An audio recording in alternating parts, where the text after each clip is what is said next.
All right, welcome back to the deep dive.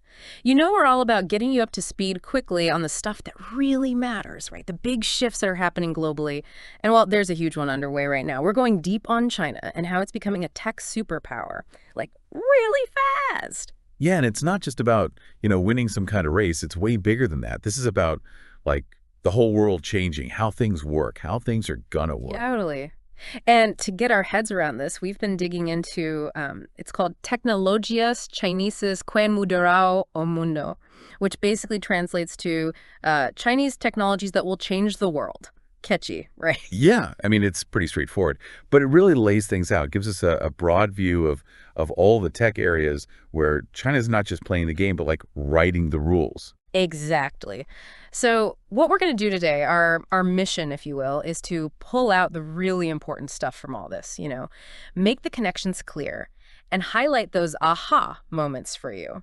So you can walk away understanding just how big this all is, but without getting lost in all the techie details. Right. No one wants information overload. No, definitely not. So think about it this way.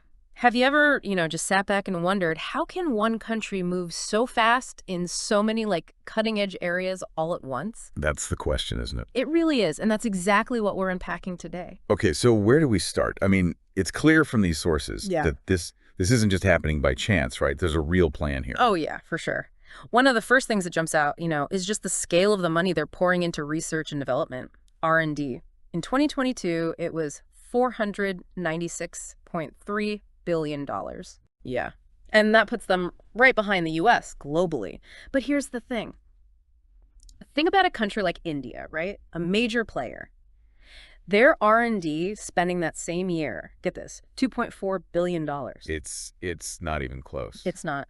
And that really shows you how serious China is about this whole tech dominance thing. And it's not just throwing money around, right? There's a real strategy here. I mean, this Made in China 2025 plan that keeps coming up. And it's not just about making more stuff. It's about being the best. Yeah. The leader. Yeah. Especially in all those important tech areas from, advanced chips to AI to clean energy, like the whole package. Exactly. And it's not just the government doing it all themselves either. It's like this really well-oiled machine between the state and the private sector. You think about companies like Huawei, BYD, DJI, Alibaba. They've all gotten tons of support from the government, subsidies and all that. Yeah. And it's not just the big names.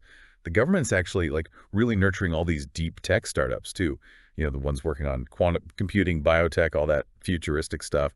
Yeah, the stuff that sounds like sci-fi but is actually happening right now. Exactly. And then there's the whole military civil fusion thing, right? Yeah. That's a big part of this too. It's like they're looking at everything through this lens of, okay, how can this tech be used for civilian stuff and for the military? So 5G, drones, Yeah. AI, it's all got this like dual purpose.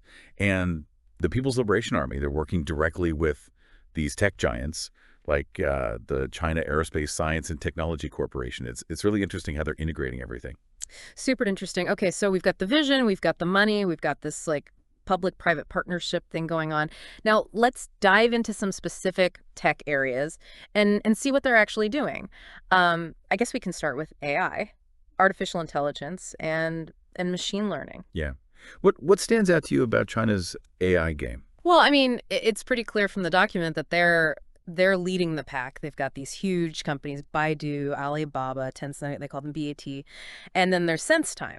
And they're all over things like computer vision, facial recognition, autonomous vehicles, like all the stuff that's changing the game. Yeah, yeah. And all of that is fueled by this really ambitious plan they have, the AI Development Plan 2030. And it's all about making China the global center for AI innovation. A bold plan. Oh, for sure. And one thing that's really important here is the whole scale thing, right? And data.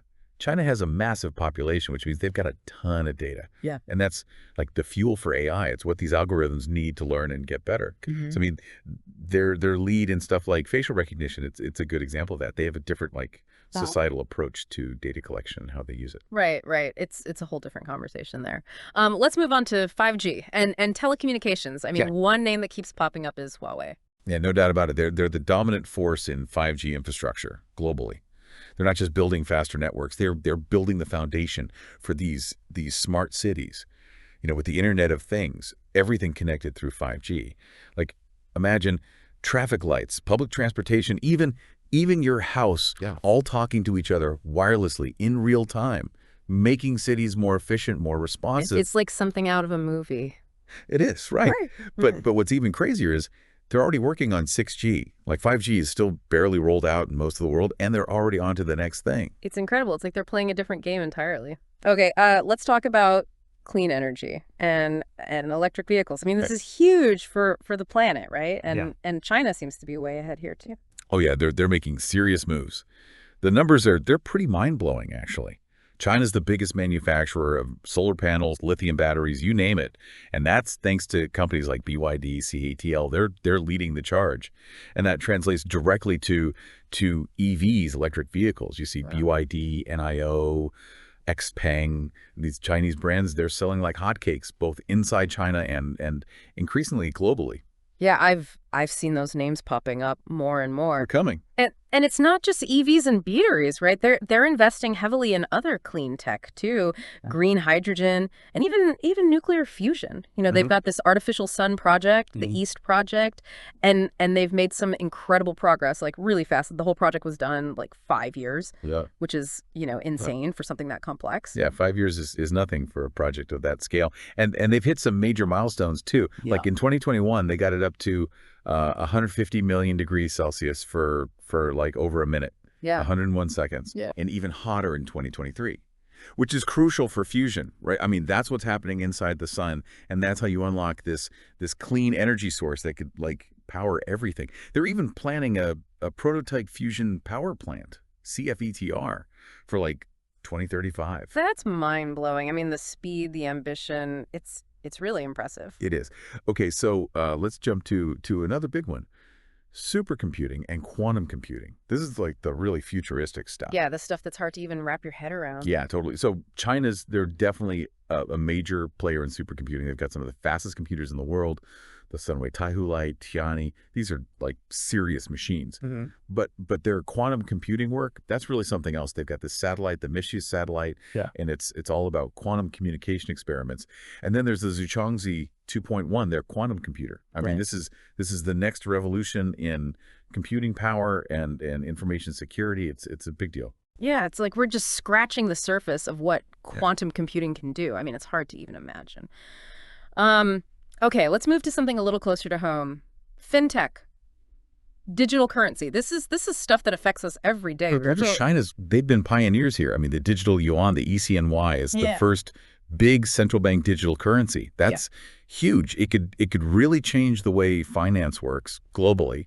And then you've got Alipay, WeChat Pay. These platforms have completely changed how people pay for stuff. They've bypassed traditional banks, and mobile payments are just like the norm now. I mean, I read somewhere that in some cities, cash is almost non-existent. Wow. Yeah, I remember being there a few years ago, and it was amazing how everything was just like on your phone. You barely needed your wallet. It's a different world. It is. All right, let's talk about biotech, biotechnology and gene editing. I mean, this is a field with huge potential, but also some ethical concerns, right? Oh yeah, for sure. So the source talks about how they're leading the way in CRISPR, gene therapy, all these technologies that could, revolutionize medicine. I mean, they let you actually modify DNA, and they're investing heavily in mRNA vaccines too, like the ones CanSino and Sinopharm developed. That shows you their capabilities. Yeah. And they're also doing a lot of research on like extending lifespan, personalized medicine, all that really forward-looking stuff. It's incredible. But yeah, definitely some things to think about ethically. No doubt. Okay, let's look up now, literally, space and lunar exploration. All right, so China's space program, it's gotten really ambitious. I mean, they've got the Change program, all those lunar missions. They've got the Tiangong space station, which is like up and running right now. And they even sent a mission to Mars, the Tianwen-1. It's clear they have a plan, a long-term plan for space. And they've even said they want to build an international lunar research station by like 2030. Wow. I mean, to think about, another country having a permanent base on the moon, that's a huge step for humanity, right? Absolutely. Okay, bringing it back down to earth a bit, let's talk about robotics and automation. All right, so China, they're actually the biggest market for industrial robots right now. Companies like DJI, they're famous for their drones, but they do robotics too. And then there's UB Tech. But what's really interesting is they're making progress on like humanoid robots and using AI for surface robots. The source actually mentions this robot Ion, and it's designed to work in tough environments like rough terrain or factories. And get this.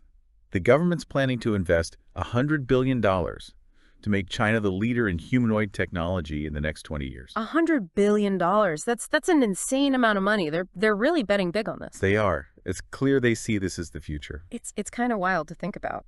Okay, let's talk about something that sounds straight out of science fiction. Hypersonic flight.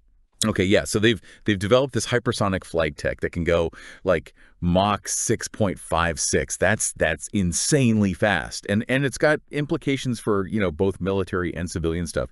The source talks about this vehicle, the DFZF, and how it could like get to Taiwan in 6 minutes, Tokyo in 12, Alaska in 20. I mean, it's like something out of a movie. It could completely change like strategic defense and how we think about long distance travel.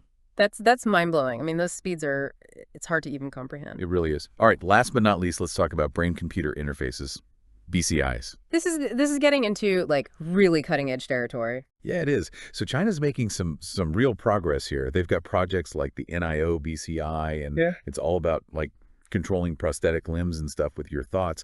But what's really interesting is they might actually be ahead of everyone else when it comes to like less invasive, non-invasive BCIs.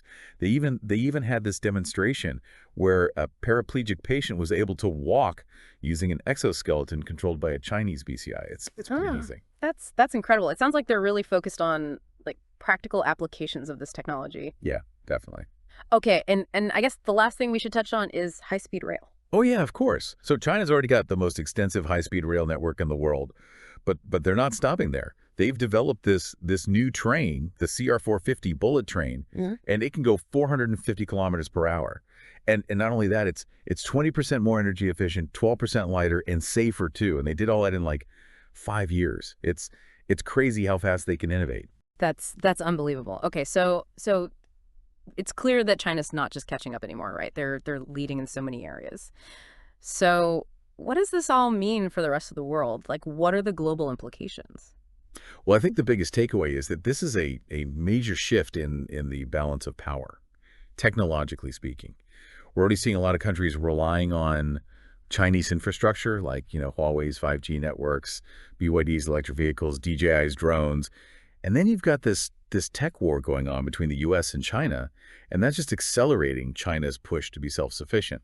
Plus, they're already dominating clean energy production. I mean, over 80% of the world's solar panels and lithium batteries are made in China. That gives them a lot of like leverage as the world moves towards renewable energy. Yeah, it's almost like they're setting themselves up to be the clean energy supplier for the world. Right. And the source, it really highlights this difference in approach. Some countries, they're focused on more traditional sectors like India with IT and pharmaceuticals. But China, they're shaping the future of technology itself. That's a bold strategy. It is. And it's working. I mean, their R&D spending, their focus, it's giving them some huge advantages. They're leading in all these key areas, 5G, 6G, AI, green energy, and they're less and less reliant on the West for things like semiconductors. I mean, they've even got their own space program with their own rockets and their own space station. And their biotech industry, they're making their own mRNA vaccines. They're doing their own CRISPR research. Yeah, it's like they're building their own like parallel tech ecosystem. It's pretty incredible, and they're doing it fast. And then there's the geopolitical side of things. I mean, with initiatives like the Belt and Road, they're building relationships and influence all over the world. And they're pushing for their own global standards in AI, 6G, even digital currency. And on top of all that, they're becoming the kings of advanced manufacturing. I mean, they've got almost half of the world's industrial robots. They're leading the way in what they call Industry 4.0, these smart factories. And then there's drones. I mean, DJI has like 70% of the global drone market. It's a lot to take in. It is. The document actually has this table that compares China, the US, the EU, and India.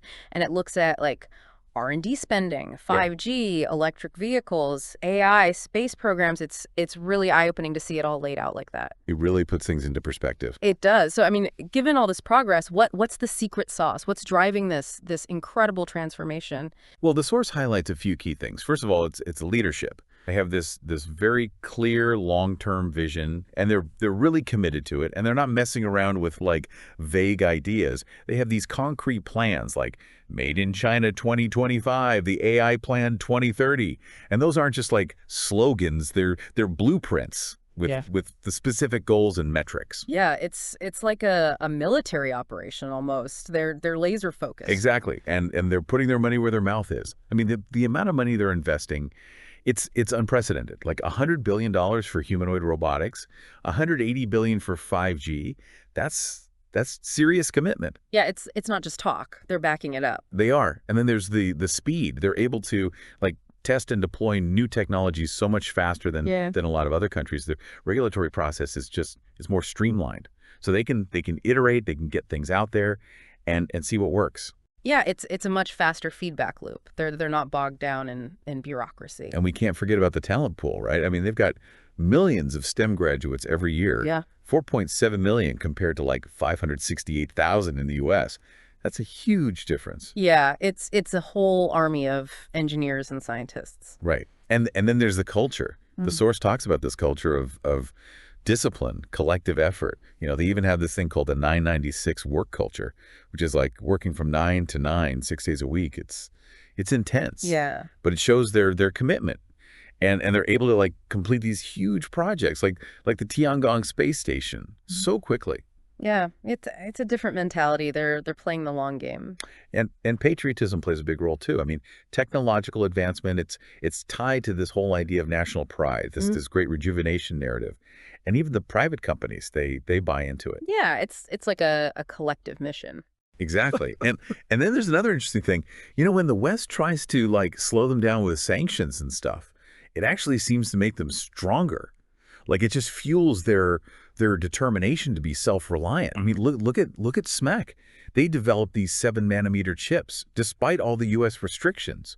And Huawei, they're still the 5G leaders in places like Africa, even with all the boycotts. It's like they're not backing down. They're turning challenges into opportunities. They are. And that's created this incredible sense of confidence. They really believe they're going to be the top tech power in the world. And the source, it even talks about this Chinese paradox, like how they're able to have this centralized control, but also this really dynamic private sector. Yeah. It's different from the way things work in Silicon Valley, for example. They're not just focused on profits. They're focused on national strength, technological sovereignty. Yeah, it's a really interesting model. It's like they've taken the best of both worlds. It's pretty impressive. So to sum it all up, the source is basically saying that China's success is down to strong leadership, a massive collective effort, and a real sense of national purpose. Yeah, and the leadership's been really good at harnessing that talent and that drive. They've created this system that's really producing results. It's a force to be reckoned with. Okay, so as we wrap this up, what are the key takeaways for our listeners? Well, the big one is that they're becoming a tech superpower, and they're doing it fast. Yeah. And it's not just a matter of like catching up anymore. They're setting the pace in many areas, and this is changing the whole game, the global landscape. Yeah, this isn't just a blip on the radar. This is a fundamental shift. Absolutely. So on that note, here's a final thought for you to chew on. As China continues on this path, how will other countries, how will they compete? And what are the unintended consequences, both good and bad, of this kind of rapid change? It's something to really think about. Yeah, those are the big questions. And if you're interested in learning more, I definitely encourage you to dig deeper. Look into the Made in China 2025 plan. Follow the digital yuan story. See what's happening with AI ethics in China. There's a ton of information out there. Absolutely. The rabbit hole goes deep. It does. All right. Well, thanks for joining us for this deep dive. And until next time, keep asking those big questions. Yeah. Stay curious. Guys, see you in another podcast. Don't forget to subscribe to our channel.